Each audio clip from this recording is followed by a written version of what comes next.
Assalamualaikum warahmatullahi wabarakatuh. Salam sejahtera untuk kita semua. Om Swastiastu. Perkenalkan, nama saya Made Puspitawati dengan NIM 220501501077 dari PBSI kelas E akan menjelaskan sedikit mengenai ragam bahasa. A. Ragam bahasa. Ragam bahasa adalah bentuk bahasa yang bervariasi menurut konteks pemakaian. Ragam bahasa tidak berfungsi sebagai atribut tetap seseorang pembicara. B. Jenis-jenis ragam bahasa. 1. Jenis-jenis ragam bahasa dari segi pemakaian. A. Ragam bahasa Indonesia berdasarkan media. Dilihat dari media atau sarananya, bahasa Indonesia dibedakan menjadi dua, yaitu ragam lisan dan tulisan. 1. Ragam lisan merupakan bahasa yang dihasilkan melalui alat ucap dengan fonem sebagai unsur dasarnya. Ciri-ciri ragam lisan adalah memerlukan orang kedua sebagai lawan bicara, tergantung situasi ruang dan waktu, berlangsung cepat, tidak harus memperhatikan unsur gramatikal namun memerlukan intonasi, serta bahasa tubuh. Sering dapat berlangsung tanpa alat bantu, kesalahan dapat langsung dikoreksi. 2. Ragam tulis adalah bahasa yang dihasilkan menggunakan rangkaian huruf sebagai unsurnya. Ciri-ciri dari ragam bahasa tulis yaitu tidak memerlukan orang kedua atau lawan bicara, tidak tergantung kondisi, ruang, serta waktu, harus memperhatikan unsur gramatikal, berlangsung lambat, selalu memakai alat bantu, kesalahan tidak dapat langsung dikoreksi, hanya terbentuk dengan tanda baca. B. Ragam bahasa Indonesia berdasarkan hubungan antar pembicara. Menurut akrab tidaknya pembicara, ragam bahasa dibedakan menjadi 3. Yang pertama, ragam bahasa resmi yang biasanya terjadi antar dosen dan mahasiswa.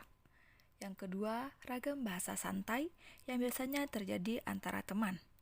Yang ketiga, ragam bahasa akrab yang biasanya terjadi antar sahabat.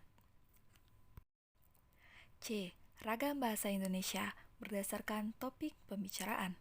Terdapat berbagai ragam bahasa yang digunakan yang terlihat dari pembicaraannya. Topik yang dimaksud meliputi ragam hukum, bisnis, sastra, kedokteran, psikologi, olahraga, bahasa ilmiah, dan lainnya. 2. Jenis ragam bahasa ditinjau dari sudut pandang penutur ragam bahasa, dapat dibedakan menjadi 3. A. Ragam bahasa menurut daerah. Ragam daerah sering disebut logat atau dialek.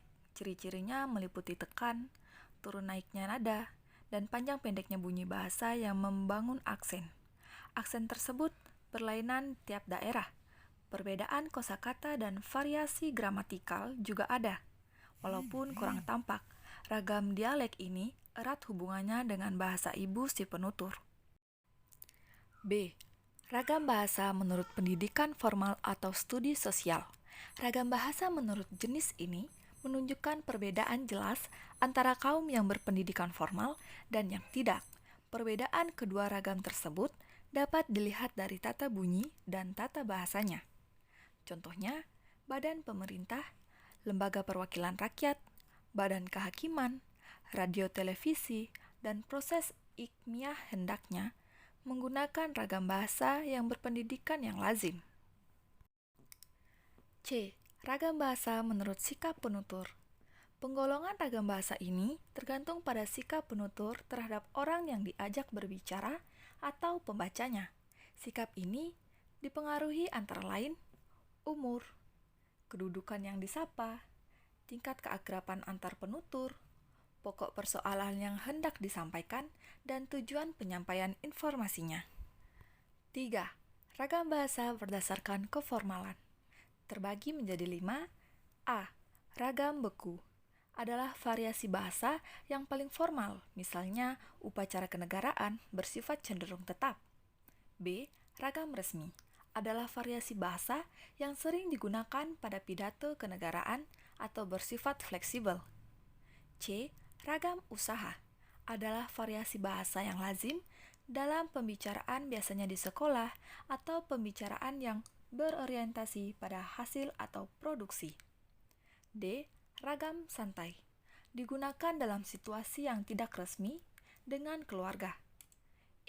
Ragam akrab adalah digunakan oleh para penutur yang hubungannya sudah akrab. Ragam baku. Ragam baku sering dijadikan tolak ukur pemakaian bahasa yang benar. Ragam baku memiliki kaidah yang paling lengkap dibandingkan ragam bahasa lainnya. Contoh situasi pemakaian ragam baku. 1. Komunikasi resmi. Contohnya surat resmi penamaan dan peristiwa resmi dan perundang-undangan. 2. Wacana teknis seperti dalam laporan resmi dan karya ilmiah. 3. Pembicaraan di depan umum seperti ceramah. 4. Pembicaraan dengan orang yang dihormati. Sekian penjelasan dari saya ucapkan terima kasih.